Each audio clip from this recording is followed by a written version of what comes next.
Well, I lost you guys. Pause the video to start working on this diff, and it tried to upload it. And, well, I don't think I can recapture all the stuff that drained out of it, so we're just having to go with it. I guess one of the pitfalls of recording on a cell phone. Good times. So, anyway, we've removed the tires and wheels, and we're getting ready to pull the drums off. I did, again, probably about 7 or 8 years ago now, I did fresh brakes all the way around on this thing. We did all new shoes.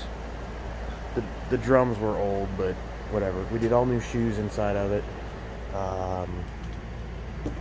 And I've talked them into upgrading. And so far, we've got the, I believe these are 4-piston front rotors and calipers on both sides.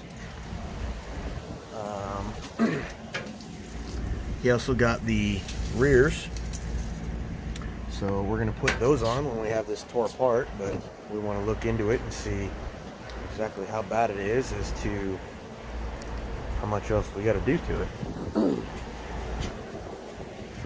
I don't remember the gear ratio that's in it, but we'll figure that out. Anyway, this shoe here, or drum here, is a little tight. It likes to roll the whole thing, and well, we don't need that. Versus, you know, this one, the burnout tire. This one spins pretty free. So, anyway, first thing you got to do is back off those brake shoes. Make sure they're super loose, not hanging like that one, and those should just slide right off. If not, you know, give them a little love tap and they ought to slide free. And then we're going to pull these backing plate bolts loose, all 4 of those, and that'll release the axle and the backing plate. We'll pull the axles out, and then we can get the center diff out. And that'll be what the goal is. So let's see if I pause this, what happens. So we're gonna keep recording. I don't know how many of you've run into this, but in here is this little wheel here and a threaded shaft, and that is how you adjust your drum brakes. Normally you would adjust them out until they had the right amount of drag, and well, technically you would adjust them out till you can't spin the tire anymore, and then you bring them in a couple clicks until they were dragging just a little bit. But right now we are trying to unadjust that. Let's see if I can do this. Now I see why all these YouTubers have such a hard time doing that. There is a special tool for this. I don't have it here.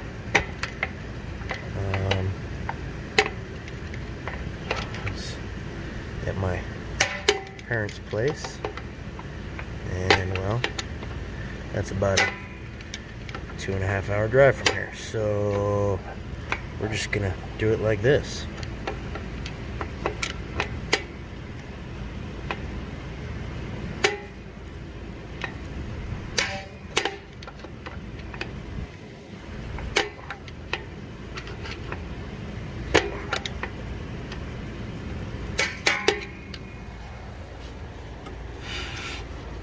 See how it loosened that up a little bit? Let's go a little more, because I don't want to fight this drum coming off. Man, I got lights all over the place. It's cool. I can see things.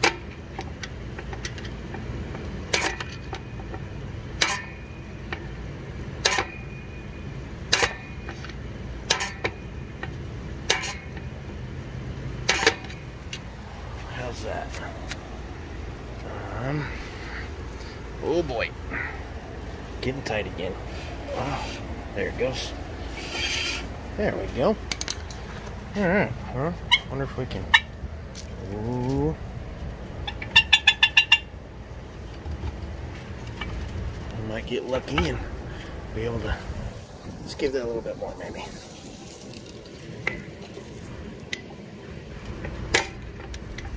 You know, most of the time when I'm doing this, I talk to myself.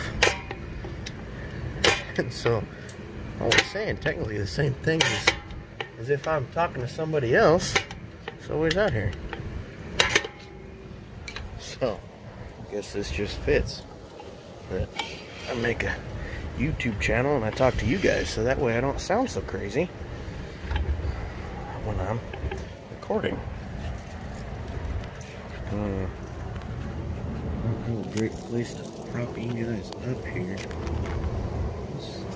Maybe.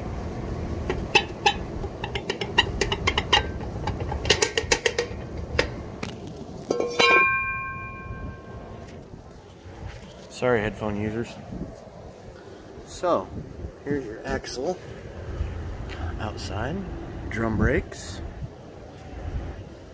and the hole in this axle shaft here is actually used to release those flange bolts, like I was showing you back here, all 4 of those. So let's go on ahead and do that. Let's see if I got any of the right tools in here. Probably not, because all my other tools are inside the garage. By the way, I know this is Ganser's garage and I should probably show you my garage, but it's a mess right now. I don't feel like showing you guys that. Anyway, whole bunch of shenanigans in there, and for future projects soon to be coming up. But first, I gotta get done with this. So, locker, new leaf springs, disc brakes, brand new fuel line because this one's pinched. Good times. We're wiring in an electric pump. It's going to have MSD, 6AL box, billet distributor. I'm in the process of rebuilding a Carter AFB 4-barrel for it. Came with the engine, but I'm rebuilding it.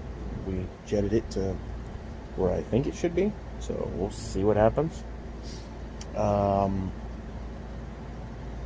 Get it all timed. The rod I had in the engine was for priming the oil system. Sorry, get all up in my nose there. That's to prime the oil system.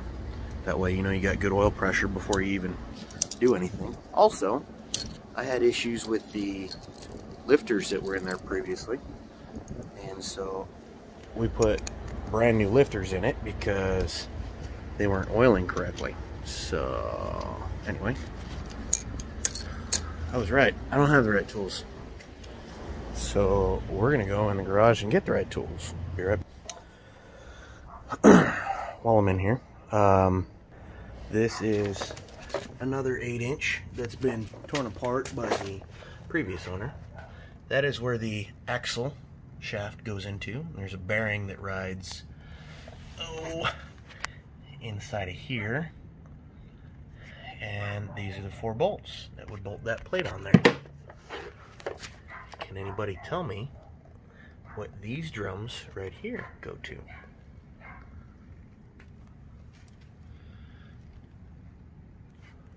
That's all I'm going to tell you.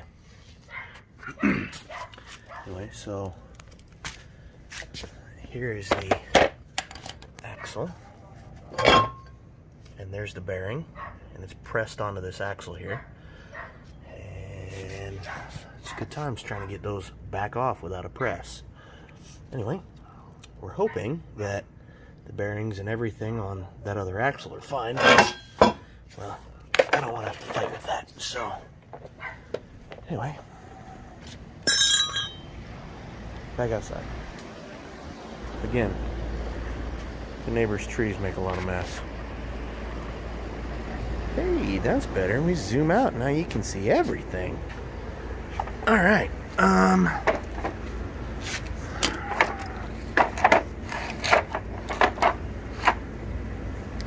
why are my tools always missing? Oh, that's irritating.